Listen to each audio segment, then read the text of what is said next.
El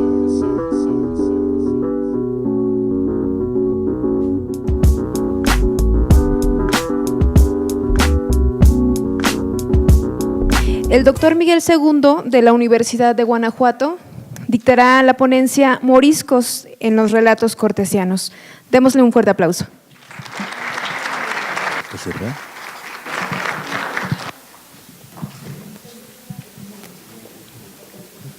Tac, tac. Muchas gracias por seguir con nosotros. Gracias a la institución, gracias Rosina, gracias David por la invitación. El título o el subtítulo de esta presentación, de este seminario, me ha gustado mucho, este bloqueo de la historiografía nacionalista, pero quisiera un poco empezar por ahí, empezar a problematizarlo, porque por un lado, estos discursos que construyeron lo que sabemos sobre el mundo mesoamericano, si bien fueron diseñados desde el nacionalismo, con una cierta lógica, con un cierto imaginario para instituir el poder, creo que también fueron instituidos desde una versión historiográfica que yo llamaría realista, en el sentido de que al leer los documentos los lee desde una perspectiva literal y que solamente los reorganiza en una narración diferente.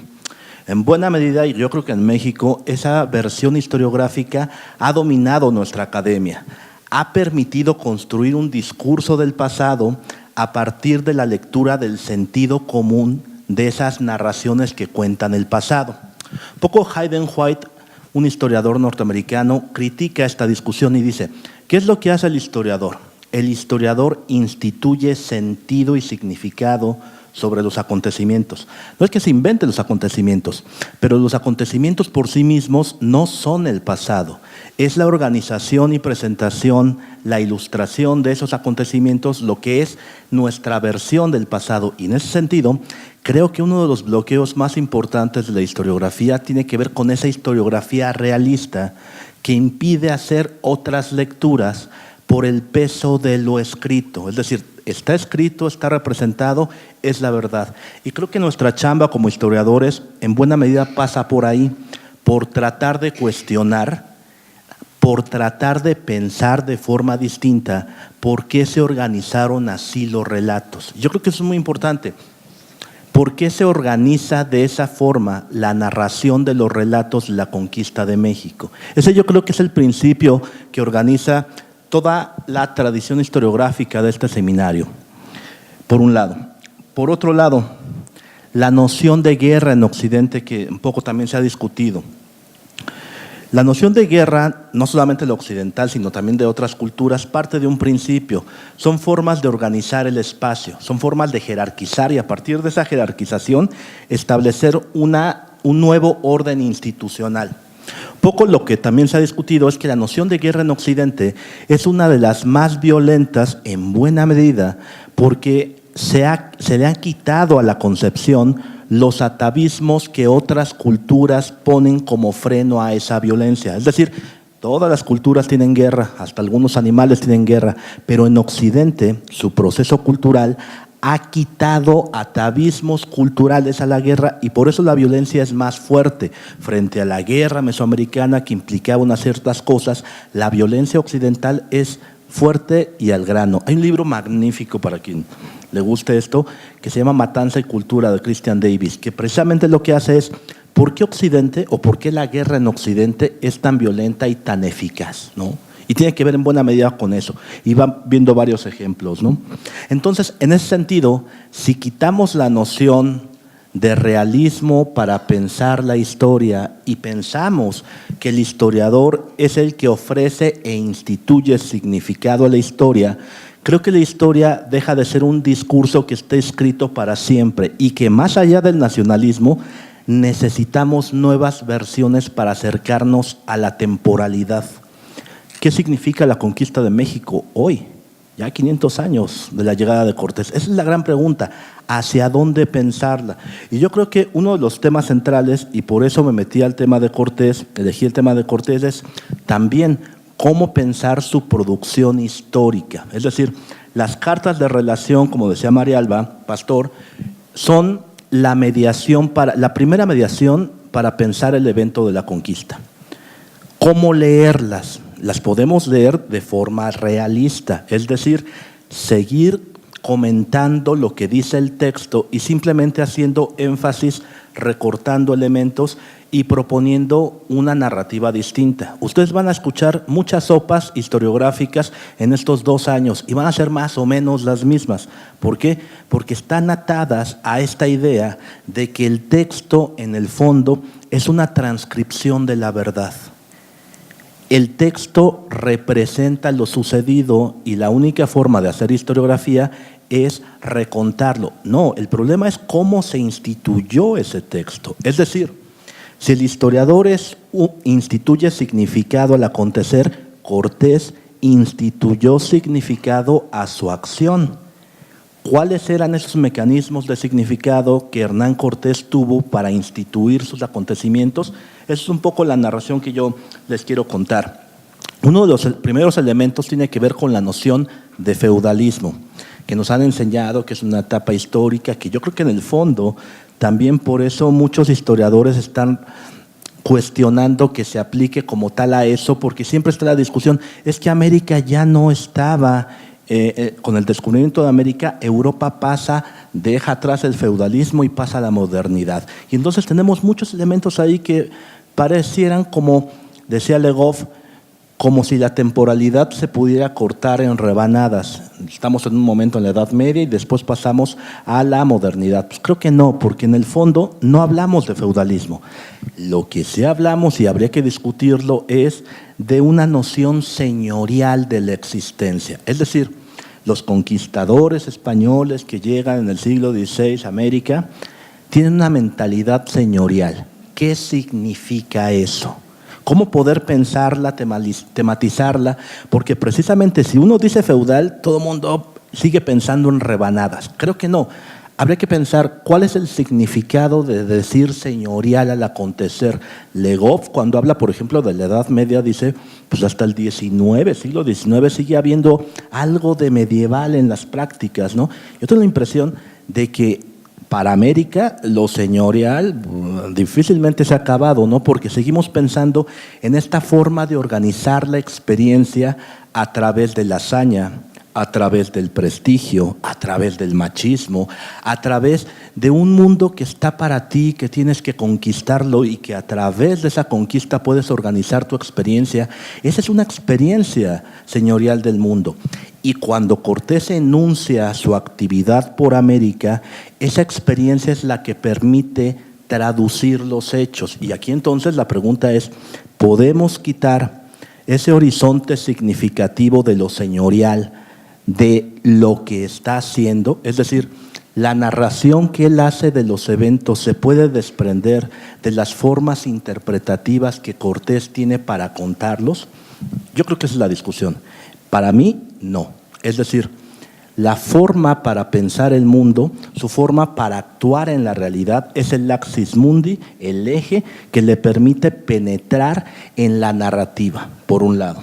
Por otro lado, el mismo formato de las cartas. La doctora Marialba ha comentado esta noción de la carta, de las cartas y cómo está vinculada con toda su empresa intelectual de producción cronística en Europa. Yo quisiera pensarlas un poquito distinto, en esa misma lógica sin duda, pero un poquito distinto y especificarla más. Las cartas de relación están vinculadas con esto también categoría de escritos en el siglo XVI y antes que se llaman probanzas de méritos, ¿no? Esta noción que es muy importante. Yo le tengo que contar al rey qué estoy haciendo y esto es muy importante porque los escritos tienen una autoridad que los va a validar. Por ejemplo, cuando escribimos una carta, el destinatario del discurso, cuando solicitamos algo, es el que nos lo va a conceder. Hernán Cortés tiene un destinatario muy claro, es el rey. Entonces, el discurso ante el rey tiene una finalidad, que me crea. Que crea que yo estoy haciendo cosas para él, en beneficio de él y no en beneficio personal, que es uno de los temas muy importantes, un poco también con esta idea de las 7 partidas, que se expresa siempre en las partidas, no se hacen las cosas por beneficio propio. se hacen las cosas por beneficio del rey. Es decir, por eso Cortés siempre está diciendo, es beneficio para el rey, nunca para el mío. No me estoy enriqueciendo, no quiero tener un territorio por mí, no, quiero construir un señorío mayor para su majestad.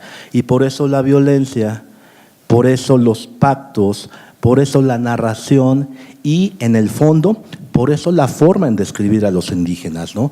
Tienen que ser señoríos, porque no hay otra forma de comprenderlos.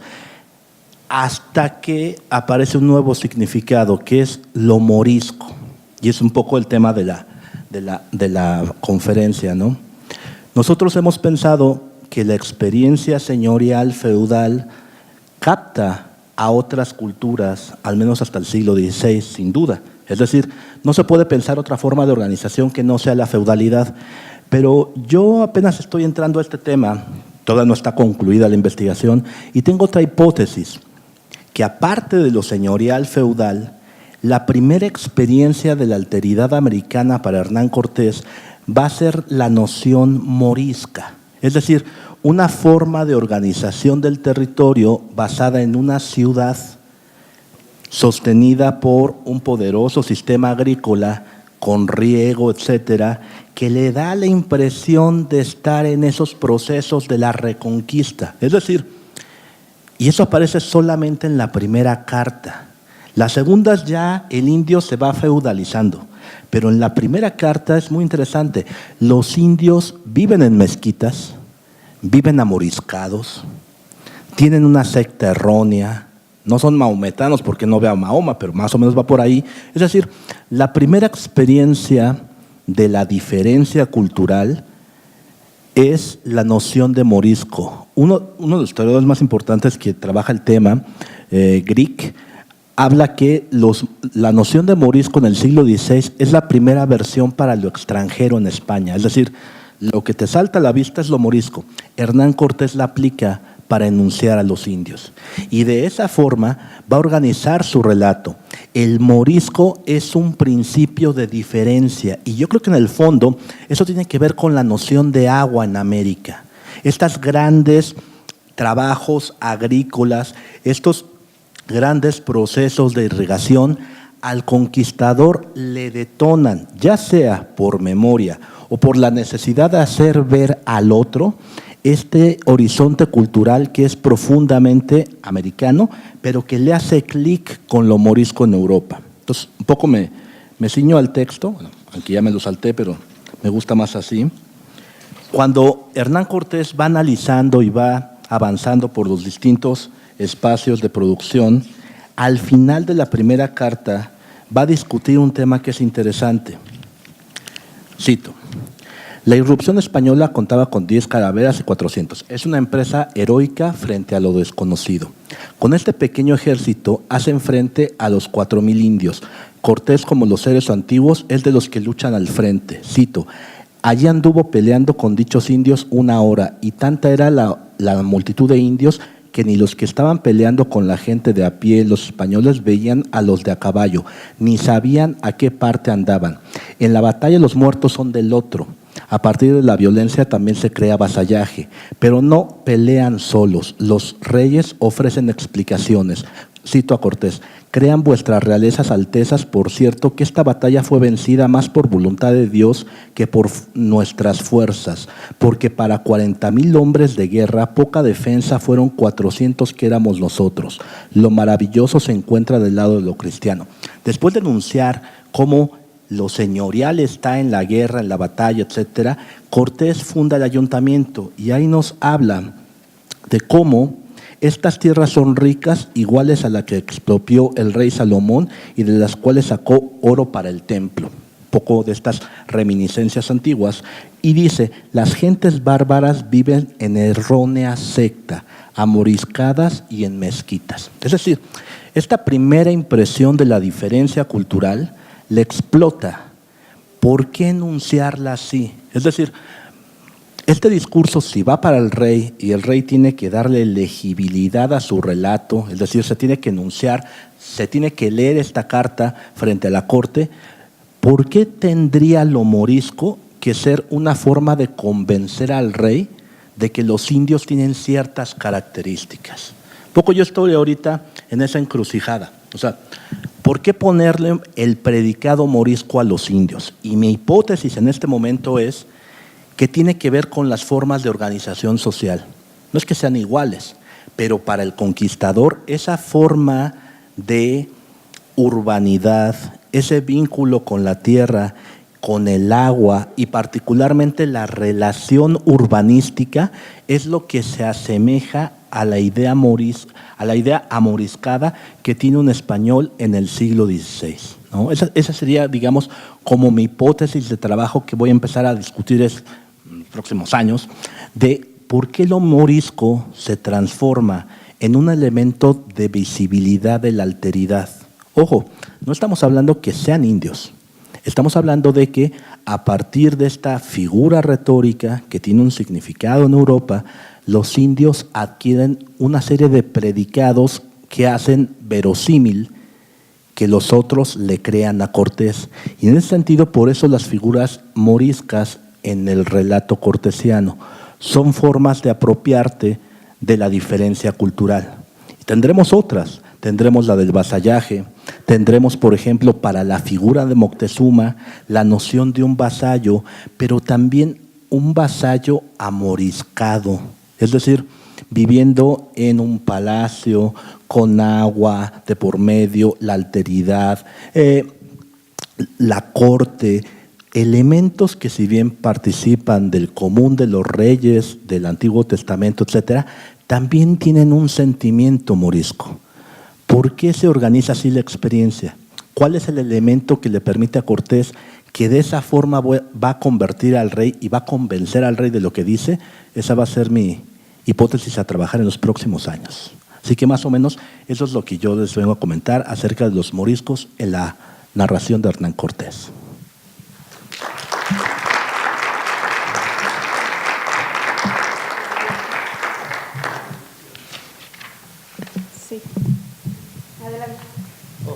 Gracias.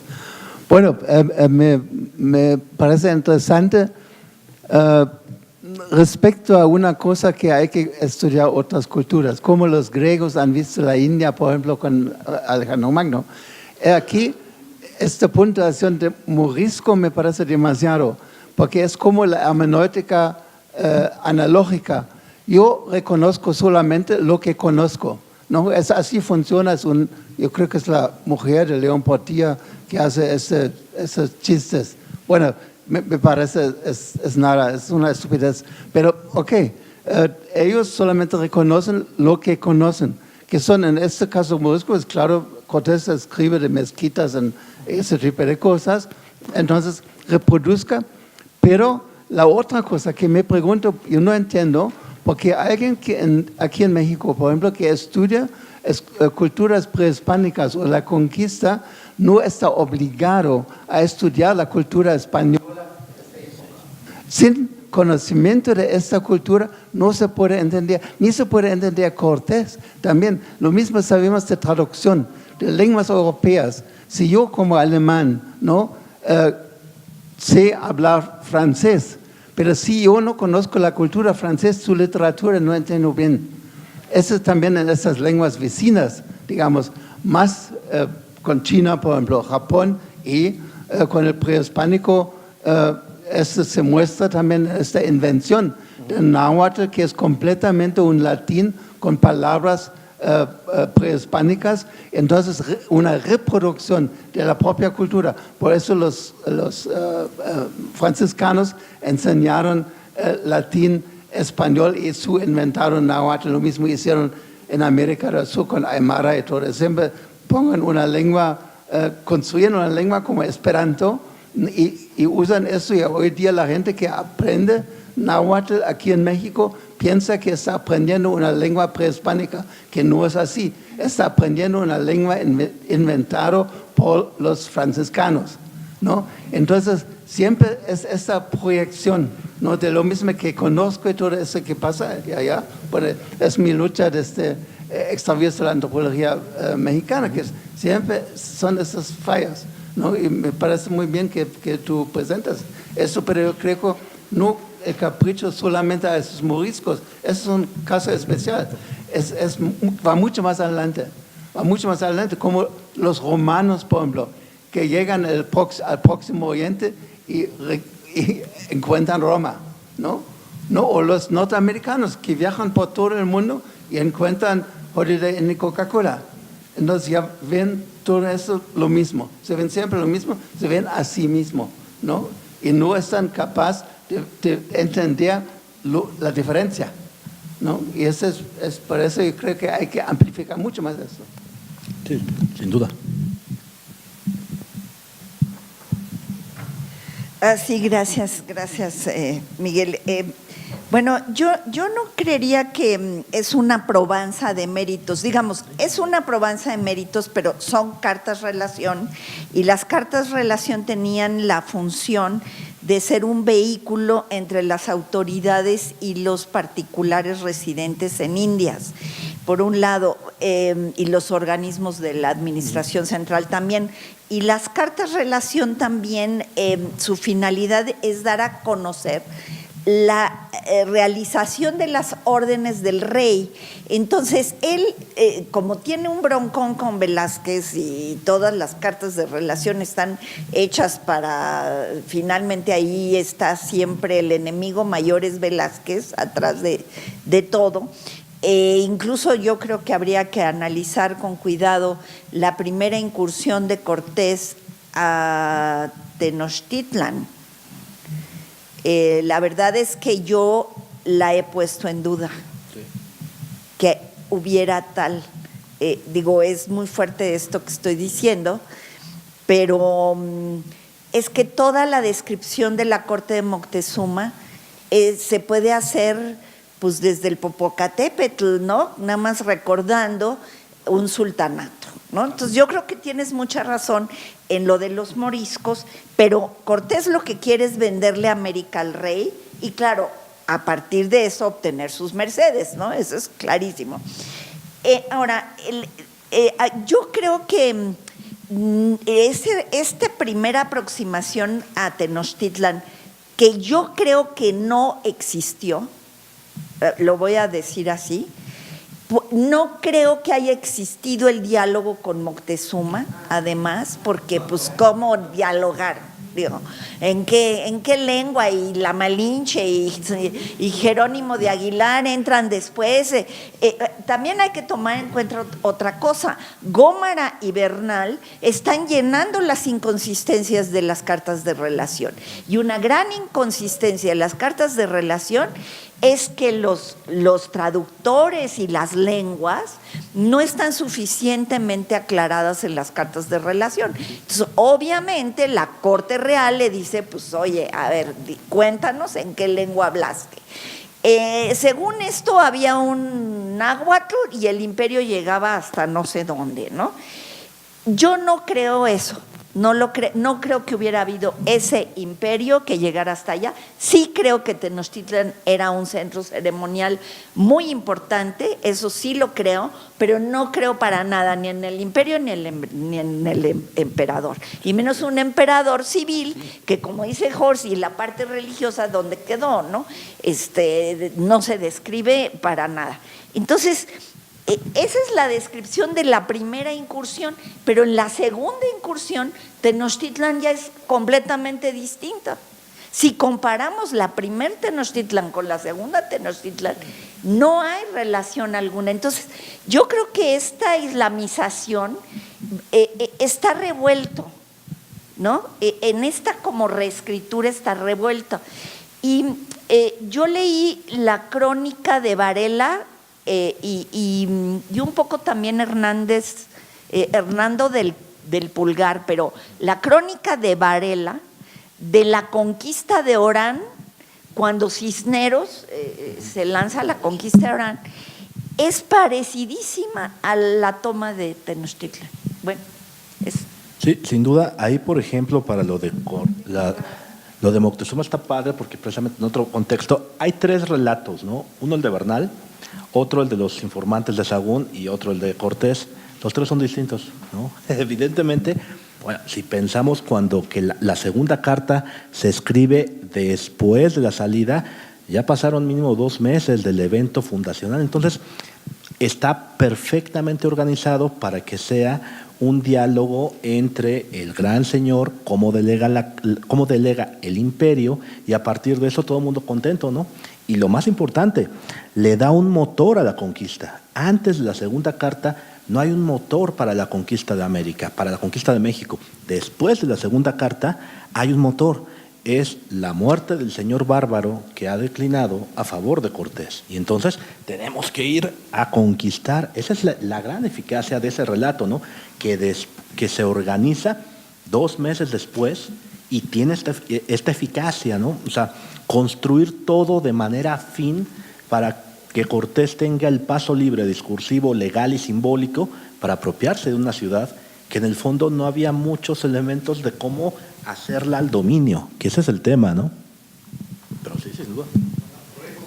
Claro, recuperarla. Sí, un elemento que a lo mejor habría que considerar en esta reconstrucción que estás haciendo es el tema asiático. Salvador ha insistido, es decir, ¿cómo le haces creer al rey que vale la pena tu conquista si no le justificas que estás en Asia? Y uno de los parámetros para decirle que estás en Asia es el tema morisco, ¿no? Entonces creo que podría pensarse también que parte de esta credibilidad tendría que justificar eso.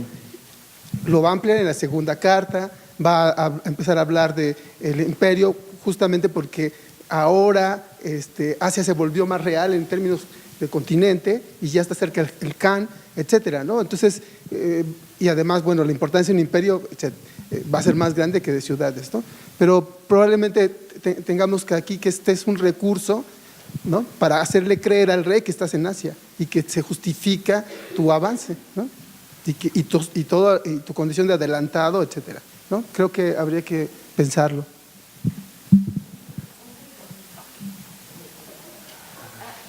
Me faltó decir algo que entre la salida de Cuba de Cortés y la caída de Tenochtitlan pasan un poco más de 900 días. Las cartas de relación nos narran cuando mucho sobre 100 días. ¿Qué pasó en los otros 800? Cualquiera diría, bueno, es que de 3 años uno solamente narra una parte, la que le parece más importante. Perfecto, eso fue Cortés. ¿Y por qué los que le siguen narran exactamente los mismos 100 días y no narran otros días que hayan pasado otras cosas, ¿no? No, narran exactamente los… Ahí se prueba la copia de las cartas de relación. No hay otro relato matriz más que el de Hernán Cortés y lo seguimos repitiendo. Por eso es muy importante, yo creo. Y los conquistadores, los que van a pelear por sus fueros en otro contexto, tienen que estar discutiendo. O sea, Bernal es muy claro. Bernal, con Cortés aquí dice, es que sí, se fue con Moctezuma, pero yo estaba ahí. O sea, meterse en el relato cortesiano para darse un lugar a ellos y a partir de ese lugar mostrarse como un relato alternativo, pero es imposible porque está atrapado en esta caja de recuerdos del conquistador. Sí, bueno, yo quiero solamente también una frase adicional. Este problema de entender culturas extrañas, se puede decir, se puede entender una cultura extraña solamente cuando yo busco ver el mundo igual como ellos lo ven. Y si no hago eso, por eso el libro de León Portilla es una gran mentira. Tiene nada que ver, es la visión de los vencedores, pero no de los vencidos, ¿no? Y entonces, pero ese es el mito nacional mexicano, ese es el gran problema, ¿no? Entonces, el nacionalismo, hemos escuchado también de mito de origen, entonces necesita todo ese tipo de cosas para estabilizarse, ¿no? Y el problema es entender la cultura extraña solamente buscando ver el mundo igual como ella o ellos lo ven, ¿no? Y si no, eso ya no hay posibilidad.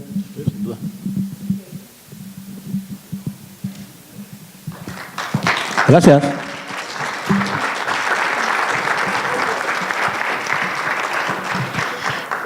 Bien, pues con esta ponencia del maestro Miguel II, concluimos este seminario de Repensar la Conquista. Sin embargo, a las 5 de la tarde tenemos una presentación del libro y en un momento les indico el título. La División de Estudios de la Cultura Regional otorga la presente constancia a Miguel II por su ponencia Moriscos en los relatos cortesianos en el marco de la Sexta Feria de las Humanidades y de las Ciencias Sociales. Muchísimas gracias.